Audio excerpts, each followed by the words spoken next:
Assalamualaikum warahmatullahi wabarakatuh. Alhamdulillahirabbil alamin. Wassalatu wassalamu ala asrofil anbiya'in wal mursalin Sayyidina Muhammadin wa ala ali washabihi ajmain. Amma ba'du. Puji dan syukur selalu kita panjatkan kepada Allah Subhanahu wa taala karena telah memberi sebaik-baiknya nikmat berupa iman dan Islam. Salawat serta salam selalu dilimpahkan kepada junjungan kita Nabi besar Muhammad Sallallahu Alaihi Wasallam beserta keluarga dan para sahabatnya yang telah membawa kita dari zaman yang gelap kepada zaman yang terang benderang. Perkenalkan, nama saya Alex Subagio. Saya berasal dari 596 km dari Cikarang, lebih tepatnya kota Ngawi yang terletak di Jawa Timur. Saya lahir di kota Ngawi tanggal 15 Oktober 1993. Saat ini saya berumur 22 tahun. Saat ini saya berumur 22 tahun. Saya merupakan anak pertama dan terakhir. Bisa dibilang saya adalah anak sematawayang. Untuk kesibukan saat ini, saya bekerja dan kuliah. Saya bekerja di salah satu perusahaan di Cikarang sebagai buruh pabrik.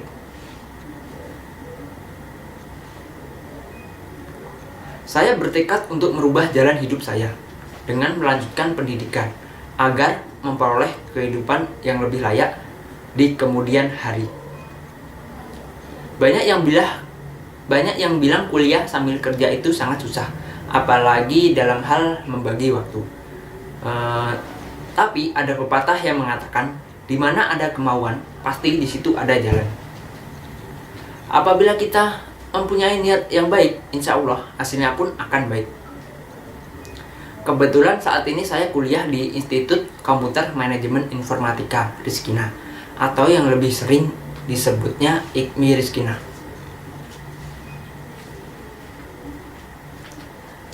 IKMI Rizkina adalah lembaga pendidikan profesional yang bersertifikat internasional yang merupakan kampusnya para karyawan dengan moto kuliah singkat, berkualitas, dan biaya terjangkau.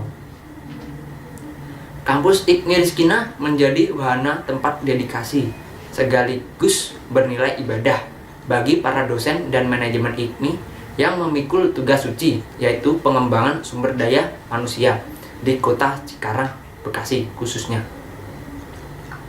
IKMI Rizkina merupakan lembaga pendidikan yang memiliki peluang untuk mengisi kesempatan bekerja yang ada di dunia industri dan instansi pemerintah. Dengan fasilitas dan sumber daya dosen, IKMI Rizkina mampu mencetak sumber daya manusia yang profesional. IKMI Rizkina menggunakan kurikulum terapan sehingga menghasilkan lulusan yang dicari oleh dunia usaha dan dunia industri. IKMI Rizkina berada di Kabupaten Bekasi yang juga dikenal sebagai daerah industri. Letak IKMI Rizkina yaitu di Jalan Yosudarso, Ruko Plaza Cikarang, Blok A4 sampai A6 Cikarang Kota. Model kampusnya di tengah kota dengan akses mudah dijangkau dari berbagai arah. Dekat dengan terminal Cikarang dengan jarak 600 meter dan hanya 100 meter jarak dari kampus ke stasiun Cikarang.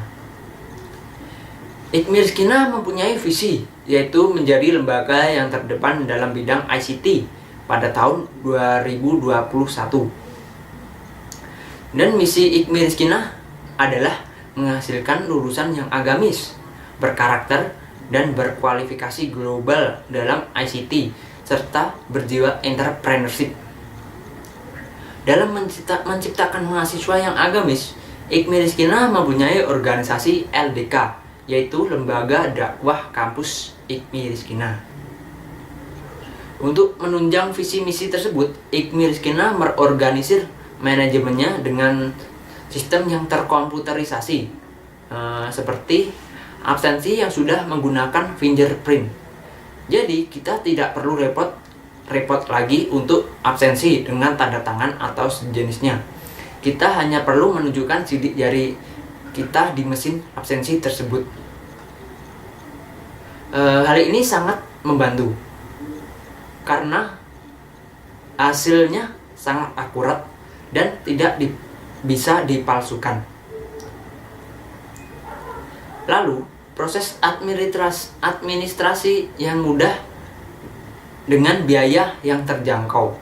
Apabila kita memiliki masalah keuangan dan kita tidak bisa melunasi uang semesteran, kita bisa mengatur pembayaran semampu kita atau mengatur pembayaran 60% dari total yang ditentukan oleh pihak kampus.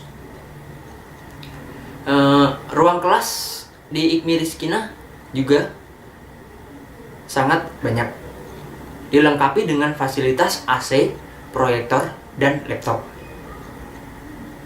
Dan ujian di IKMI Rizkyana sudah menggunakan via SMS dan lab exam, di mana kita bisa langsung melihat nilai setelah ujian selesai.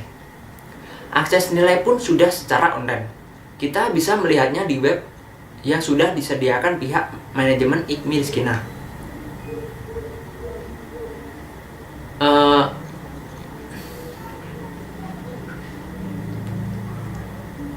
Kita bisa mengecek nilai kita sewaktu-waktu, kapan saja, di mana saja, di web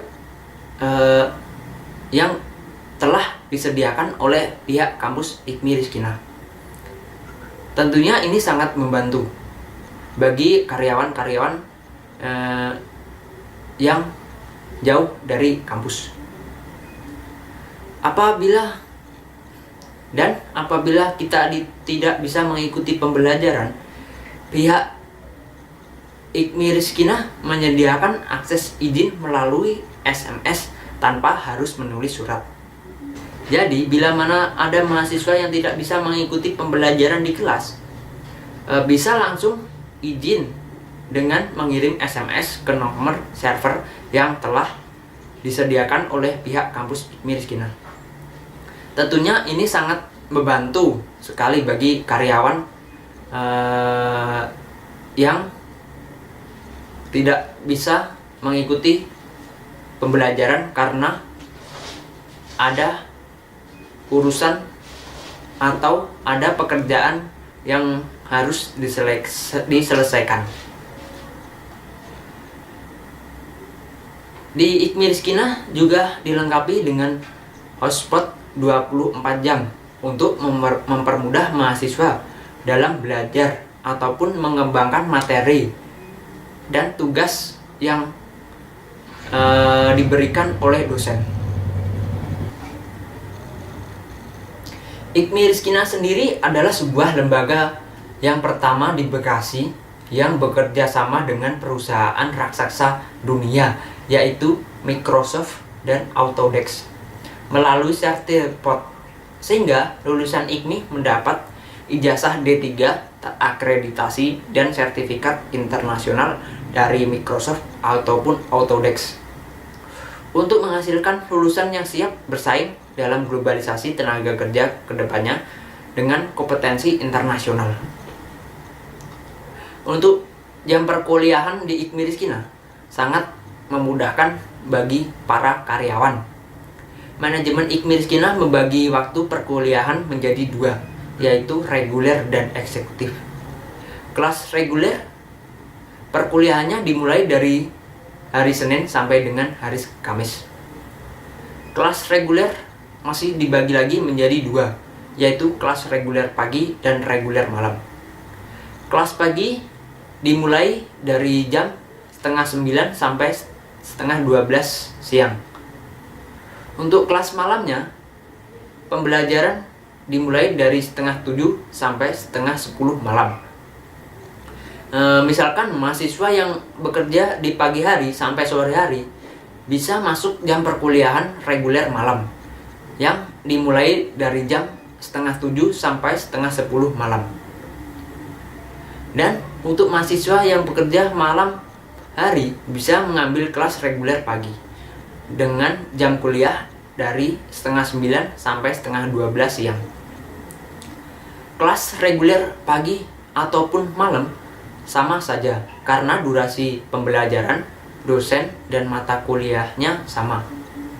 Bahkan mahasiswa bisa masuk pagi dan malamnya tanpa ada biaya tambahan. Apabila waktu kuliah pagi dirasakan masih kurang mengerti tentang materi yang disampaikan dosen, kemudian untuk jam perkuliahan eksekutif hanya 2 hari dalam seminggu, yaitu hari Sabtu dan Minggu. Hari Sabtu dan Minggu perkuliahan dimulai dari jam setengah 5 sampai setengah 10 malam. Bagi mahasiswa yang mungkin sangat sibuk bekerja di hari Senin sampai hari Jumat, bisa kuliah di kelas eksekutif. Jadi, tidak mengganggu jam kerja. Mungkin itu sekilas informasi dari tempat saya menimba ilmu, yaitu kampus IKMI Rizkinah. Pada kesempatan kali ini, saya akan membahas tentang sikap mental seorang wirausaha. Kondisi negara kita di berbagai bidang tidak menunjukkan perubahan berarti. Kebijakan pemerintah masih simpang siur, hukum semakin tidak jelas, dan kondisi sosial kian tidak menentu. Di bidang ekonomi tidak ada perubahan ke arah yang lebih baik. PHK tetap berlangsung karena banyak wirausahawan tidak lagi berminat memulai atau mengembangkan usahanya, dan para investor asing sudah banyak yang memutuskan untuk memindahkan usahanya ke negara lain yang lebih menjanjikan. Di sisi lain, jumlah populasi dengan usia produktif tidak bisa begitu saja menganggur. Hidup tetap harus berjalan dan penghasilan tetap mesti dicari untuk menutupi biaya hidup yang kian mahal. Berbagai ide bisnis bermunculan dan didiskusikan dalam berbagai pertemuan baik formal maupun informal. Sebagian ide tersebut memang hanya merupakan mimpi yang indah, tetapi sebagian lagi ditanggapi dengan antusiasme yang tinggi. Dari hal yang terlihat bahwa masyarakat kita justru merasa terpacu ketika dihadapkan pada situasi krisis yang berkepanjangan. Hal ini senada dengan pendapat yang dikemukakan Ralph Stacey pada tahun 1997 yang mengatakan bahwa kreativitas cenderung meningkat pada saat situasi makin parah, atau sering disebut dengan istilah populernya kreatif karena kepepet. Jika asumsi Stacey ini benar, sangat mungkin mimpi-mimpi indah itu sudah ada di benak banyak sekali penduduk Indonesia yang secara kreatif dan positif menginginkan perubahan. Masalahnya, sekarang bagaimanakah mewujudkan jutaan mimpi indah itu menjadi kenyataan? Apa sajakah faktor-faktor psikologis yang harus dimiliki sang wirausaha sehingga dapat mewujudkan mimpi indahnya tersebut? Ada beberapa alternatif menjadi seorang wirausaha. Alternatif yang pertama ialah menjadi wirausahawan yang mandiri. Untuk menjadi seorang wirausahawan yang mandiri, berbagai jenis modal mesti dimiliki. Ada 3 jenis modal utama yang menjadi syarat. Yang pertama, sumber daya internal, yang merupakan bagian dari pribadi calon wirausahawan, misalnya kepintaran, keterampilan, kemampuan menganalisa dan menghitung resiko, keberanian atau visi jauh ke depan. Yang kedua, sumber daya eksternal, misalnya uang yang cukup untuk membiayai modal usaha dan modal kerja, social network dan jalur supply dan lain sebagainya. Yang ketiga dan yang terakhir adalah faktor X. Misalnya, kesempatan dan keberuntungan. Seorang calon usahawan harus menghitung dengan seksama apakah ketiga sumber daya ini ia miliki sebagai modal. Jika faktor-faktor itu dimilikinya, maka ia akan merasa optimis dan keputusan untuk membuat mimpi itu menjadi tunas-tunas kenyataan sebagai wirausahawan mandiri boleh mulai dipertimbangkan. Alternatif menjadi wirausahawan yang kedua adalah mencari mitra dengan mimpi serupa. Jika satu atau dua jenis sumber daya tidak dimiliki, seorang calon wirausahawan bisa mencari partner atau rekan untuk membuat mimpi-mimpi itu menjadi kenyataan. Rekanan yang ideal adalah rekanan yang memiliki sumber daya yang tidak dimiliki kita sendiri, sehingga ada keseimbangan antara modal ataupun sumber daya di antara mereka. Umumnya, kerabat dan teman dekatlah yang dijadikan partner yang utama sebelum mempertimbangkan pihak lainnya. Seperti beberapa jenis institusi finansial, di antaranya bank. Pilihlah jenis mitra yang memiliki resiko tersendiri. Resiko terbesar yang harus dihadapi ketika berpartner dengan teman dekat adalah dipertaruhkannya persahabatan demi bisnis. Tidak sedikit keputusan bisnis mesti dibuat dengan profesionalisme tinggi dan menyebabkan persahabatan menjadi retak atau bahkan rusak. Jenis mitra bisnis lainnya adalah anggota keluarga. Resiko yang dihadapi tidak banyak berbeda dengan teman dekat. Namun bukan berarti bermitra dengan mereka tidak dapat dilakukan.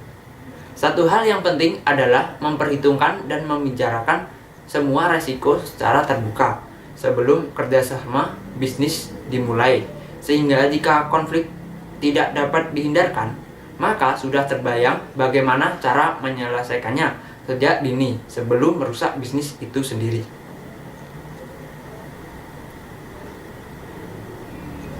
Mitra bisnis lain yang lebih netral adalah bank atau institusi keuangan lainnya, terutama jika modal menjadi masalah utama.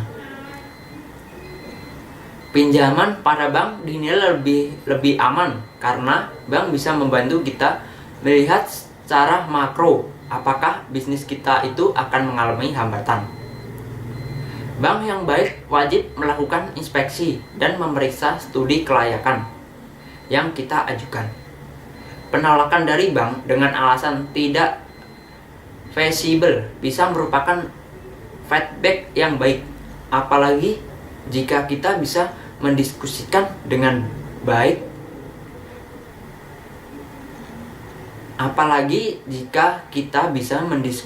dengan bagian kredit bank mengenai elemen apa saja yang dinilai tidak feasible.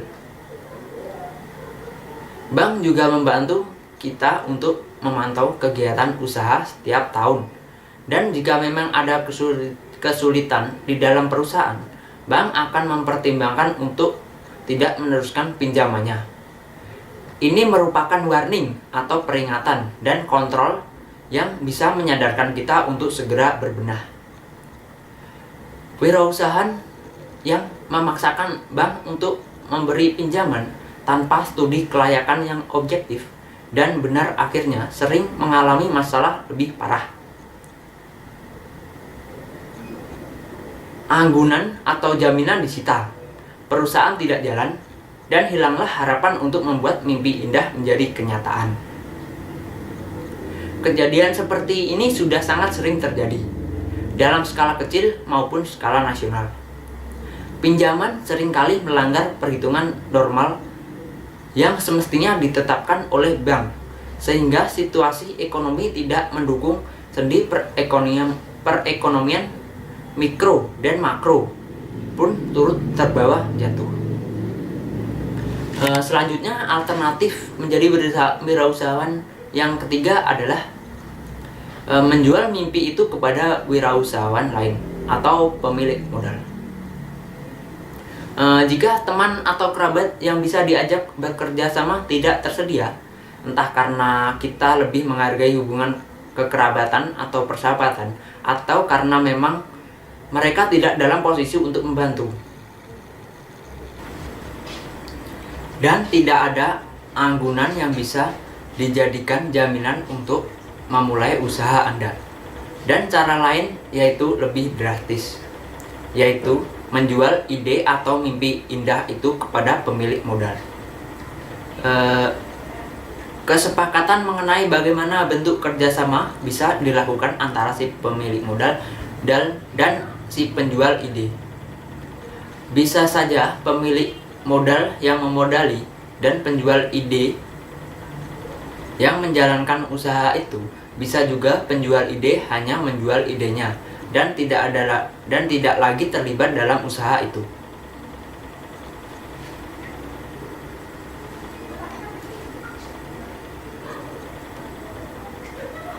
Jalan ini biasanya diambil sesudah cara lainnya tidak lagi memungkinkan. Sedangkan ide yang kita miliki memang sangat layak diperhitungkan. Ketiga cara di atas selayaknya dipikirkan sebelum seseorang mengambil keputusan untuk menjadi wirausahawan. Tanpa pemikiran mendalam, pengalaman pahit akan menjadi makanan kita. Banyak usaha yang akhirnya gulung tikar sebelum berkembang. Contohnya, pada tahun 1998, penduduk Jakarta tentu masih ingat akan tren kafe tenda sebagai reaksi atas pemutusan hubungan kerja atau PHK yang saat itu banyak terjadi.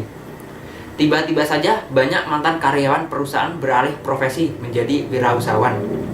Bahkan usaha tersebut ramai-ramai diikuti oleh para selebritis. Tren ini tidak mampu bertahan lama. Banyak usaha dadakan ini terpaksa gulung tikar.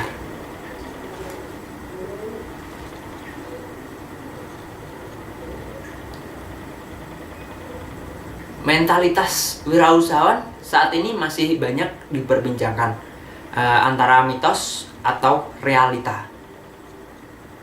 Untuk mewujudkan mimpi menjadi seorang wirausahawan yang sukses memang diperlukan berbagai faktor pendukung.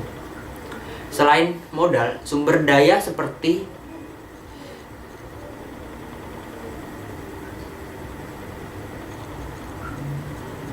masih ada faktor lain yang merupakan syarat untuk keberhasilan seorang wirausahawan.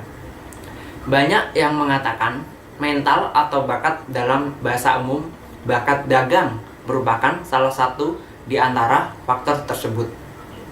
Meskipun belum banyak penelitian ilmiah mengenai mental atau kepribadian wirausahawan, namun ada beberapa fakta maupun asumsi yang bisa menerangkan bahwa memang ada perbedaan karakter antara wirausahawan dengan non-wirausahawan. Bisa saja perbedaan itu tumbuh karena kebiasaan atau pengaruh lingkungan, sehingga menjadi karakter yang menetap dalam kepribadian seseorang.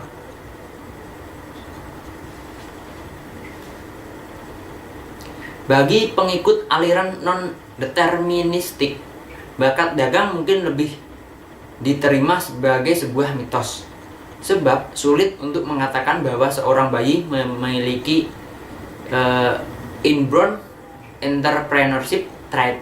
Lebih logis bila mengasumsikan bahwa bakat dagang yang dimistoskan mungkin merupakan kumpulan dari kebiasaan-kebiasaan tertentu yang dimiliki oleh wirausahawan lewat proses pembelajaran sejak dini.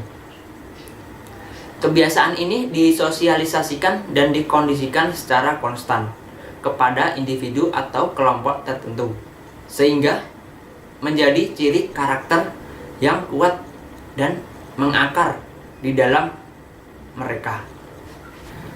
Sebagian dari kebiasaan itu adalah yang pertama, menghitung untung rugi setiap tindakan atau keputusan yang diambil. Kedua, melihat peluang dan menganalisa kebutuhan pasar. Ketiga, mengolah sumber daya seperti planning, organizing, directing, dan controlling. Keempat, bekerja keras secara konstan dan mencari solusi bagi masalahnya. Dan yang terakhir adalah kebiasaan jatuh bangun, sehingga tidak ada lagi takut membuat keputusan. Selain faktor-faktor kebiasaan tersebut, masih banyak faktor lain yang turut menentukan apakah seorang wirausahawan bisa menjadi seorang wirausahawan yang sukses. Faktor itu diantaranya adalah yang pertama, kreatif dan inovatif. Seorang wirausahawan umumnya memiliki daya kreasi dan inovasi yang lebih dari non-wirausahawan. Hal-hal yang belum terpikirkan oleh orang lain sudah terpikirkan olehnya, dan dia mampu membuat hasil inovasinya itu menjadi demand. Contohnya yang sederhana adalah pengemasan air minum steril di dalam botol, sehingga air bisa diminum langsung tanpa dimasak.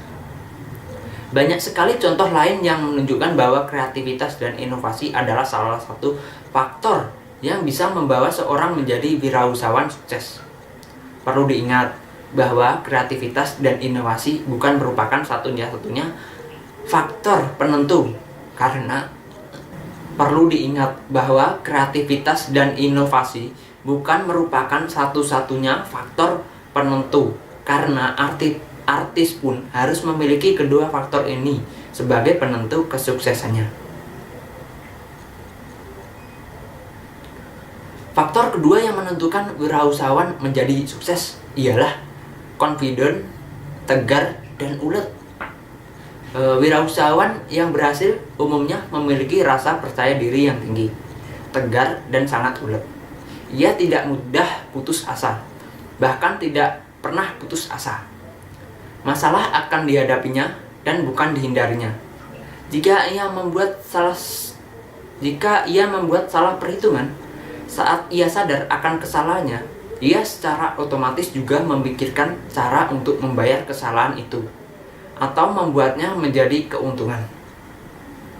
Ia tidak akan berhenti memikirkan jalan keluar, walaupun bagi orang lain jalan keluar sudah buntu. Kegagalan akan dibuatnya menjadi pelajaran dan pengalaman yang sangat mahal. Semangatnya tidak pernah luntur, ada saja yang membuatnya bisa berpikir positif demi keuntungan yang dikejarnya. Kualitas kepribadian seperti ini tidak mungkin tumbuh secara mendadak.